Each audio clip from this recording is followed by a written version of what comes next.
Inside figures that Bob Woodward, the man who helped to take down Richard Nixon 45 years ago, would follow up with a big book about Nixon's natural heir to the presidency, Donald Trump. Just as Nixon was undone by tape recordings he foolishly made to document his own corruption, so too Trump foolishly allowed himself to be recorded by Woodward. That's what sets Woodward's book Rage apart from all the other Trump books that have come before. We can hear the quotes in Trump's own voice, so he can't get away with calling it fake news advertisement. I think most of us who have been observing this surreal presidency for the past 4 years have wondered whether Trump is more ignorant than malevolent or vice versa. Obviously, he's both. It's just a question of which is dominant. It's been especially hard to know during this pandemic catastrophe because the president has made so many ill-informed comments and odious decisions, from the inane hydroxychloroquine campaign to his decision not to implement a national testing program because most of the people dying in the early days were in blue states. Listening to Trump blithely tell Woodward at the beginning of February that he knew the pandemic was going to kill a whole lot more people than the flu and that it was an airborne disease proves that he is malevolent first and foremost. You can hear it in his voice, so blandly detached and dispassionate as he talks about what he describes as deadly stuff. We know he'd been warned about the likelihood of the virus coming to America by this point. Woodward even reports that National Security Advisor Robert O'Brien had told Trump in January that the virus would be the biggest national security threat you face in your presidency. It's clear that Trump simply didn't care about that. And he never changed. CNN reports this anecdote from the book that backs up that impression. On March 19, as the coronavirus pandemic was exploding, Woodward asked Trump if he ever sat down alone with Anthony Fauci, director of the National Institute of Allergy and Infectious Diseases, to learn more about the virus. "Yes, I guess, but honestly there's not a lot of time for that, Bob," Trump said to Woodward. "This is a busy White House.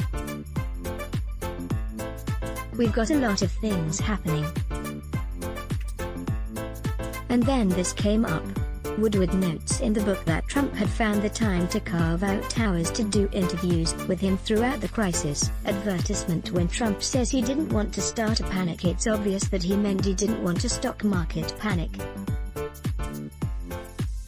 Recall that he reportedly went nuts when Nancy Messonnier, director of the National Center for Immunization and Respiratory Diseases at the CDC, did what any public health scientist would do and announced on February 25 that the coronavirus, which Trump already knew was deadly stuff, was likely to cause massive disruption in the United States. The markets nosedived and Trump was livid, threatening to fire her for doing her job. The markets had already been dropping before that, but Trump was convinced that he could prop them up with lies and rosy scenarios. They did rebound after the big crash in March, which Trump undoubtedly attributes to his happy talk and his forceful demands that the economy open up regardless of the death and destruction that might result. And maybe he's right about that. Recall that when states started to open up their economies and the markets began to rebound in May, Trump initially announced he would disband the coronavirus task force altogether. As far as he was concerned, the problem had been solved. After an outcry, the White House kept the task force, although they stopped meeting as often.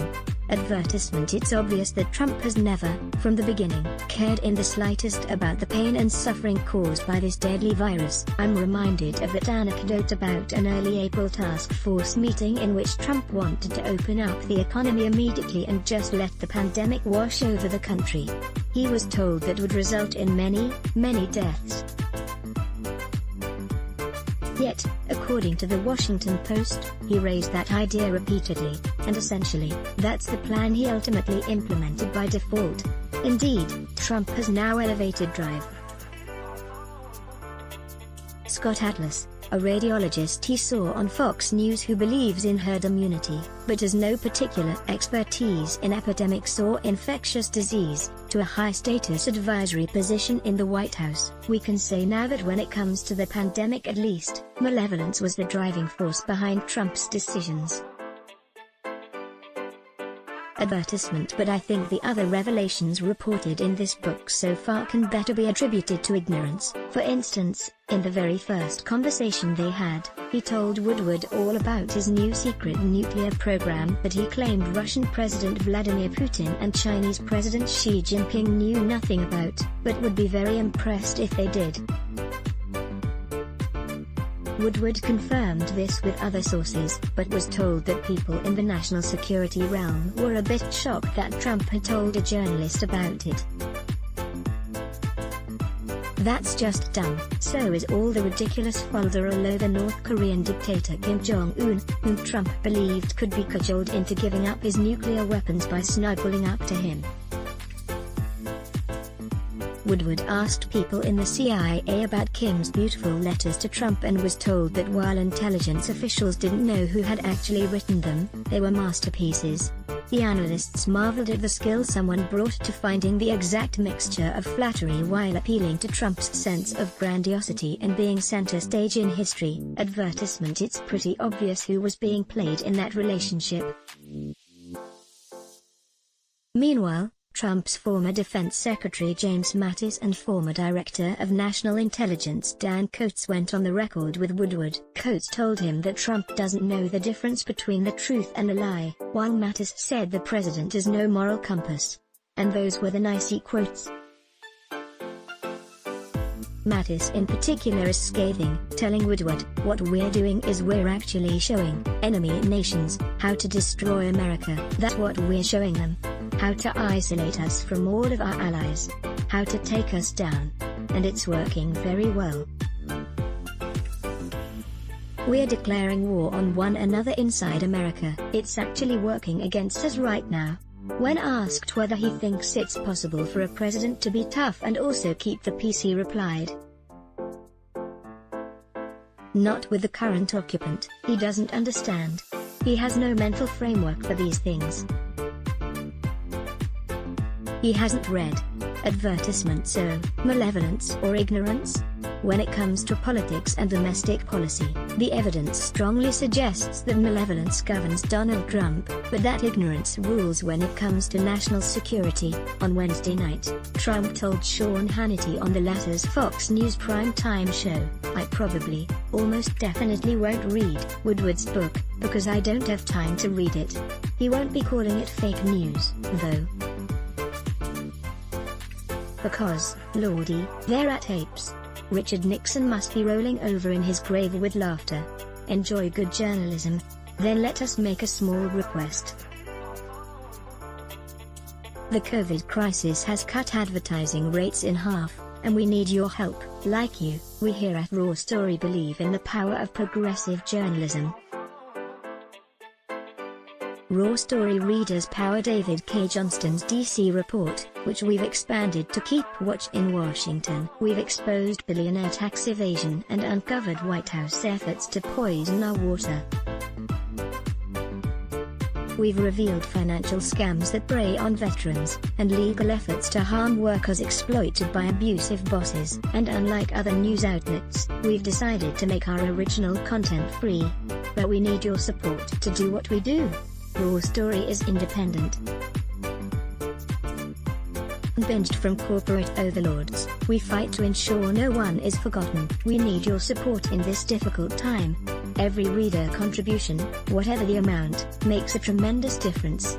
Invest with us.